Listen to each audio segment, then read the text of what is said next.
Bref, la famille, voici une histoire terrible d'une jeune sœur ivoirienne. Cette histoire-là, vraiment, ça me dépasse même. Voici comment cette jeune fille a reçu à vivre avec un revenant, sans se rendre compte que son copain, c'était un revenant. C'est après, elle a su que oui, Jaël a passé combien de mois, combien de temps avec un revenant. On va écouter ensemble. L'histoire s'est passée en Côte d'Ivoire, précisément à Korougou. Le monsieur, lui, ses parents vivaient à Boaké. La fille, elle, ses parents vivaient à Abidjan. Vous-même, vous savez très bien qu'en Afrique ici, même si on n'est pas marié légalement, on vit ensemble, on dit c'est ma femme, c'est mon mari. On a l'habitude de dire ça en Afrique. Donc, les deux vivaient ensemble, les deux familles se connaissaient. Mais il reste un peu le mariage et puis ça va, voilà. On va faire clôture en même temps. Boucle, oui. Donc, les gars vivaient ensemble, ils ont eu 2 enfants. Et les 2 enfants, tout allait bien, tout ça là. À chaque fois, souvent, la femme dit à son mari, à son copain, que bon, son mari, que le père de ses enfants, que on va aller à Abidjan voir mes parents, tout ça là. On va aller passer au moins quelques jours là-bas. Donc, souvent, elle partait avec son mari et les enfants. Le mari aussi, souvent, il décide, il dit, bon, allons-y à Boaké. On va voir mes parents aussi. Donc, elle partait avec son mari plus les 2 enfants. Donc, ils avaient l'habitude de faire ça comme ça, de temps en temps. Donc, du coup, un jour, le monsieur décide, il dit, ah, je m'en vais rendre visite à mes parents, il y a un petit souci là-bas que je vais résoudre ça rapidement et je vais me retourner. Oh, ils ont passé plus de 9 ans ensemble. Les gars partaient dans 10 ans. Donc, du coup, le monsieur, lui seul, il est parti. Déjà, le monsieur, il est arrivé chez lui à Boaké, chez sa famille. Ce qu'il voulait faire, il a tout fait. Et à son retour, il venait sur Korogo, le monsieur fait accident. Lorsque le monsieur fait accident, franchement, le monsieur reste dedans. On dit qu'à s'est renversé. Lui, il y a eu 3 personnes qui sont mortes, il y a eu des blessés. Parmi les 3 personnes, elle ne savait pas que son mari était dedans. Le corps, ils ont ramené où la voiture est quittée. C'est-à-dire, quand même où est quitté là, à Boaké, là, ils ont ramené le corps là-bas. Et ils ont fouillé dans le téléphone, ils ont fouillé les parents. Oh, la fille en question, bien avant que son mari va partir voir ses parents, elle a dit, une semaine avant, elle avait changé sa puce. Donc, sa belle famille, ses beaux-frères n'avaient plus son nouveau numéro. C'était ancien qui ne marchait plus qu'eux, ils avaient. Donc, le monsieur en question, lui, son téléphone là, il dit, arrêtez aussi d'aimer les codes. Souvent, vous mettez les codes jusqu'à souvent, là, quand il y a des problèmes que on ne peut pas. Donc, du coup, le monsieur n'a pas dit à sa femme, c'est tel jour, il va se retourner. Et ils étaient là. Jusqu'en... Le monsieur a fait accident. Il a fini, il est mort. Son corps à la morgue là-bas à Boaké. Ses parents aussi ne connaissent pas le numéro de sa copine, de sa chérie, la mère de ses enfants. Eux, ils essaient d'appeler si ancien numéro là ne passe pas. Or, la fille, elle ne sait pas. Son mari, le père de ses enfants, s'est retrouvé à Korogo là-bas. Paisiblement, le monsieur vivait avec sa femme. Le monsieur partait au travail.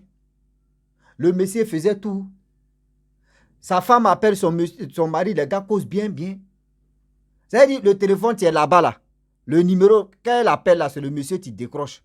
Le monsieur, c'est-à-dire, il était tranquille. Ils ont fait plus de 7 mois ensemble. 7 mois ensemble. Et d'où c'est bizarre, le monsieur qui avait l'habitude de causer avec sa famille, mais lorsqu'il quitte en voyage, là, c'est rare que le monsieur, vraiment, son comportement a un peu changé. Il ne cause plus trop au téléphone. C'est-à-dire, il ne cause pas trop. Quand elle lui demande, ta famille va bien, ta maman va bien, il dit, oui, les gars se portent bien. Quand je suis au travail, je cause avec eux, c'est comme ça, c'est comme ça, comme ça. Donc, elle dit, ok, il n'y a pas de problème. Plus de 6 mois ou 7 mois, c'était comme ça. Déjà, le monsieur, ils l'ont déjà enterré là-bas. Et Le monsieur est en train de vraiment faire sa belle vie ici avec sa femme. Seigneur. Seigneur. Le monsieur est en train de faire sa belle vie à Korogo là-bas. Le monsieur a l'argent. Lorsque lui quitte là-bas, il vient faire 1 jour, 2 jours dans la maison. Il dit à sa femme qu'on n'a qu'à déménager. Sa femme dit, aïe, pourquoi? Il dit, non, on n'a qu'à déménager. On n'a qu'à aller dans un coin, dans un quartier même que où on ne nous connaît pas ici, là, vraiment. On a trop duré ici. Sa femme a dit, ok, il n'y a pas de problème. Lui-même, il a cherché une maison rapidement. En 2 jours, il a trouvé une belle maison. Sa femme allait voir, elle a aimé la maison. Vanoué, ils sont partis là-bas. Ils sont partis là-bas. C'est-à-dire où ses parents connaissaient là. Eux, mais ils savent qu'ils sont venus là-bas. Non, ils ne l'ont pas trouvé. Ils ont dit non, que oui, ils ont déménagé. On ne sait pas où ils sont partis. On ne sait pas s'ils sont partis à Abidjan. Donc, tout le monde s'est posé la question. Les parents aussi ne connaissent pas les collègues de leur fils. Le numéro de sa femme aussi, vous avez dit, ancien numéro là, passe pas. C'est ancien numéro là qui était dans la main des voisines ou des voisins. Mais le nouveau numéro là, elle a payé la puce, mais ça ne vous met pas longtemps. Donc, c'est son mari seulement qui avait le numéro là. Ah, voici le problème. Ils ont tourné, ils cherchent les petits-fils. Eux, ils cherchent les petits-enfants. La famille du monsieur cherche les petits-enfants. Parce que eux, dans leur tête, il ne faut pas la mère de leurs petits-enfants va fuir les petits-enfants. Eux, ils cherchent les petits-enfants. Le monsieur est en train de faire sa belle vie avec sa femme tranquille. Le monsieur qui avait l'habitude de sortir, ça veut dire, il aimait trop s'amuser avec ses amis, aller dehors, boire l'alcool, rentrer tardivement. Maintenant, là, le monsieur, quand il quitte au travail, il vient, il est à la maison tranquille. Il paye sa bière, il vient à la maison, il boit tranquille, il dort, il réale. C'est-à-dire, le monsieur a changé de comportement. Déjà, le monsieur, en principe, il ne voulait pas. C'est-à-dire, ceux qui savaient déjà, ou ceux qui connaissaient vraiment ses parents aussi, on ne sait jamais là. Faut pas, ils vont dire non, qu'on a vu tel fait. Donc, c'est comme ça lui faisait. Plus de 6 à 7 mois. Voilà la dame maintenant qui décide de temps en temps, elle veut aller voir sa belle famille. Le monsieur dit non, il faut laisser ma belle famille. Quand tu vas partir là-bas, là, ils vont te demander de l'argent. Oui, ils sont comme ça, ils sont toujours, demande l'argent, fais ceci. Donc la femme laisse tomber. Demande l'argent, elle laisse tomber. Elle laisse tomber. Vous savez, lui, il cherche toujours prétexte pour décourager la femme. Il ne faut pas, elle va arriver chez sa belle famille. La femme écoute. Elle dit ok, il n'y a pas de problème. Un jour, la femme était là, elle dit, ah, mes parents m'ont appelé. Hein. Là, ce sont ses parents qui l'ont appelé. Mes parents m'ont appelé. Elle dit, ok. Oh, c'est là, ils ont dit, l'autre famille ont dit à parents de l'autre que, ah, nos fils est décédé. Hein. Nous, on cherche votre enfant, on ne sait pas. La femme, c'est-à-dire les parents aussi, de la fille aussi, eux aussi, ils ne peuvent pas dire, eux peuvent pas dire ouvertement que, ah, on dit ton mari est décédé. Eux, ils appellent les filles pour dire, ah, ça va? Elle dit, oui, ça va, mon mari va bien. Ton mari est là? Oui, mon mari va bien. Les parents de la femme savent qu'ils sont au courant que oui, celui qui est là, il est décédé. Ou soit, c'est les parents de ce monsieur qui sont en fait un plan. Donc là, maintenant, là, il y a 2 trucs qui sont dans les têtes.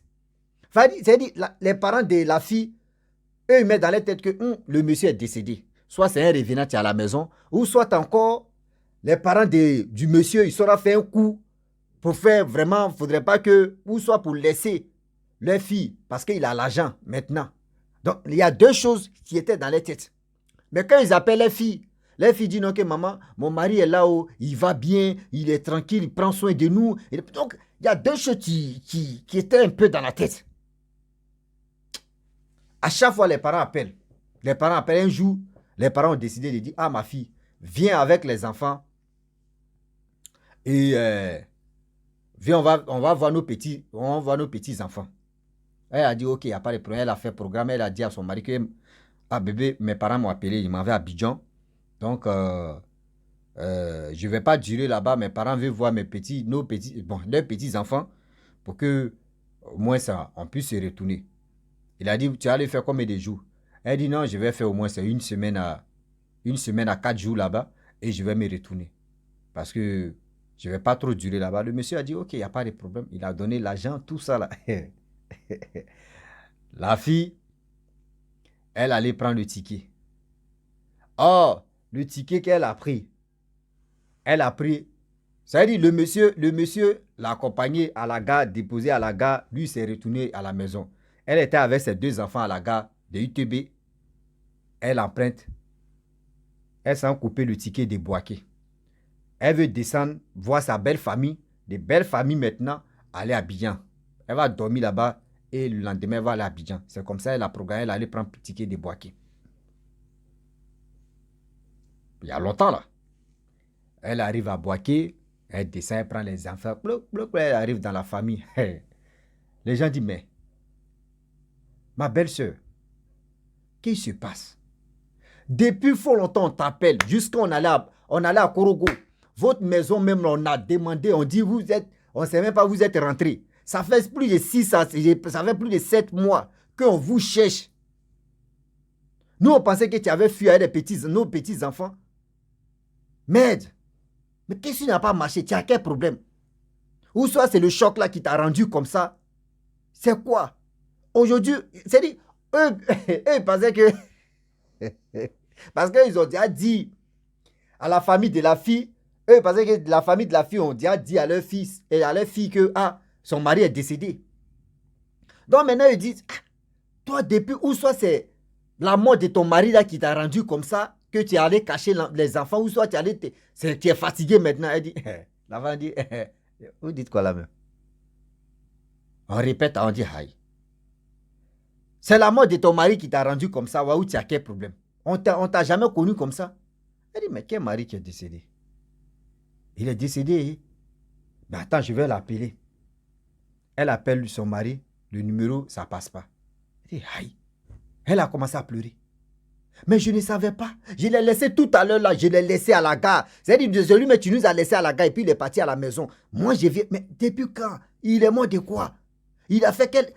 Elle était traumatisée. On dit, mais attends, c'est là, elle est qui décide quelle planète au juste. Elle est qui décide quelle planète. Ton mari est décédé, ça fait 7 ans, ça a 8 mois. Tu dis non que oui, toi, il t'a accompagné aujourd'hui. Attends, toi, tu es sérieuse là? Elle dit, mais attends, vous me parlez de quoi là? Vous me parlez de quoi au juste même? Mais on a informé tes parents. Ça fait longtemps on a informé tes parents que oui, nos fils est décédé. Aïe. On a informé tes parents que nos fils est décédé. Nous, on allait à Korogo là-bas, te chercher, voir les petits-enfants où les enfants sont rentrés. Mais quand on appelle tes parents disent non que oui, les petits-enfants vont bien, que toi aussi tu vas bien. Mais nous, on demande, toi ton numéro, et ils disent non que oui.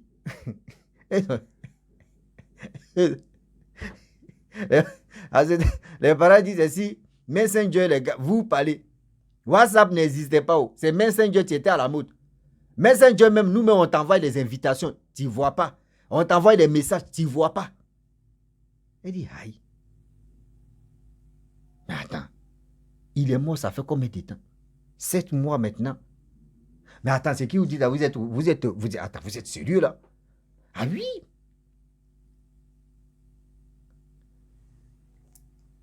La famille maintenant du défunt mari, eux-mêmes, ils sont réunis pour dire, attends. Elle s'est dit, elle vit avec son mari toujours, on ne croit pas. Les causeries de son mari, le téléphone appelle, tout ça là, tout, les dates sont là. Elle dit, là, hier on a causé au téléphone. On appelle direct. Voici ça. Voici ceci. Voici quand il est au travail, Messenger, il cause à lui. Voyez ces photos qu'il a envoyées, il est au travail. Souvent, quand il est là, il prend. C'est-à-dire, on fait appel vidéo, soit il m'envoie les photos quand il est au bureau. Moi aussi, je suis ici à la maison, ici au travail aussi. Mais voici ceci, voici cela. Dieu merci, la femme, elle avait servante à la maison. Elle est traumatisée, elle appelle la servante. Ton patron ou ton tonton est arrivé. Elle dit non, mon tonton est sorti, il n'est pas quoi arrivé. Ah. Il est sorti tout à l'heure là. Oui, il a laissé la voiture. Et il est sorti, mais il n'est pas quoi arriver. Ah bon? Elle aussi, elle n'a pas dit à la servante. Elle dit, elle va attendre d'abord le soir ou demain, elle va appeler si le tonton est venu. La femme ne croyait pas. Elle dit, bon d'accord, vous avez dit, lui il est décédé. Montrez-moi la tombe de mon mari. Ils sont à lui montrer, on dit, voyez la tombe de ton mari. Ils ont mis photo, tout ça là à Dieu. La femme dit, t'es manqué. Vous voyez, quand tu es choqué même là, tes larmes même ne viennent pas. C'est-à-dire, toi-même, tu ne peux plus pleurer tellement que tu es traumatisé, non? ta bouche devient sèche. Tu es là quoi. Hein? Je ne crois pas. C'est revenant, il y a Mougou comme ça. Donc si j'étais enceinte, c'est que c'était... Il était enceinte d'un revenant. Ah oui. C'est pour vous dire aujourd'hui que quand il vit avec quelqu'un, quel que soit Alpha, il faut toujours causer avec la famille, il faut toujours causer avec ses proches. Tu ne sais pas si la personne est déjà partie. La personne peut déjà, et tu ne sais pas. Tu vas vivre, c'est-à-dire tu vis avec lui. Elle a fait 2 jours. Mais quand elle a appelé ses parents, elle a dit à ses parents, dit c'est pour cela, nous, on est étonnés, ça fait plus de 7 mois. On croit, quand on t'appelle, tu dis non que tu es ton mari. Donc nous, on pensait qu'il avait l'argent. Les gars voulaient vous séparer, c'est pour cela. Nous, on n'a pas trop pris ça en considération. Sinon, nous, on nous a dit non qu'il est décédé. Elle dit, mais maman, pourquoi tu ne m'as pas parlé? Elle dit non, mais tu nous dis non qu'il est là. Quand on va te dire non qu'il est décédé, ça peut te traumatiser ou ça peut vraiment... Et pour cela, nous, on t'a appelé pour que tu puisses venir à Abidjan ici, on va te parler. Mais Dieu merci, tu as passé là-bas. Ah, ma fille, c'est ça, tu es là. Hey. La femme t'aimait, elle était traumatisée. Ils étaient obligés de prendre les racines, aller laver la femme en question, faire ceci, faire cela, pour que tout des malédictions, toutes les choses puissent vraiment être détruites. Oui, aujourd'hui, vous voyez, on vous dit non que les morts sont parmi les vivants sont parmi les morts. Ce n'est pas du jeu. Tu vois quelqu'un comme ça, il est vieux, tu peux le toucher, tu peux prendre photo avec lui, mais tu ne sais pas que si la personne est encore en vie ou s'il n'est pas en vie. La femme est partie, elle est partie chez ses parents, vraiment. Elle a vu les parents, elle est allée faire 3 jours, elle s'est retournée à Kourougou. La servante dit, tanti, le jour que j'ai parlé avec toi là, je n'ai plus vu tonton encore, jusqu'à aujourd'hui. Je ne sais pas où tonton, j'appelle tonton, son numéro ne passe pas. C'est là, elle a compris que Tom qu'elle a vu là, c'était pas du black, c'était réellement, c'était là. C'était la réalité, c'était là. Elle est dépassée. Elle dit aujourd'hui, elle a croisé un homme qui aime ses enfants. Aujourd'hui, ils sont tranquilles. Donc, de temps en temps, mais elle dit, il n'y a pas un jour, elle n'a pas numéro de... C'est-à-dire, elle n'appelle pas sa belle famille. Ah non, non, non. Elle dit, elle appelle toujours sa belle famille. On ne sait jamais encore. Quand c'est pas tes morts, tu vois, avec des terres. Il faut faire comme ça parce que là, tu ne sais pas. Ah oui. Oui. Donc, vraiment, j'aimerais m'arrêter là. Si tu es nouveau, tu es nouvelle sur ma vidéo. Les parents aussi, quand vous apprenez la nouvelle comme cela, des nouvelles qui sont un peu comme ça, vous pouvez vraiment vous déplacer ou soit vous dites à vos fils ou vos enfants de dire, viens immédiatement, on va se parler. Et c'est là maintenant. C'est-à-dire, tu dis la vérité en même temps à ton enfant. C'est mieux. Sinon, si tu gardes comme ça, la personne peut se retrouver là-bas, sortir avec ton enfant et puis tu ne fais pas attention, mais la personne même peut partir avec ton enfant et puis c'est fini. Ils vont faire vie de recherche, c'est fini. Lui, c'est-à-dire la personne met dans l'autre monde avec ton enfant. Tu vas faire comment? Donc, quand vous faites des choses, à réfléchissez très bien, s'il vous plaît. La famille, abonnez-vous, likez, laissez les commentaires et aussi encouragez tous ceux qui m'envoient leur propre histoire ou soit les histoires qu'ils ont vécues pour que ça puisse nous aider et à comprendre la vie. À très bientôt. Ciao. Bisous. Bon instant.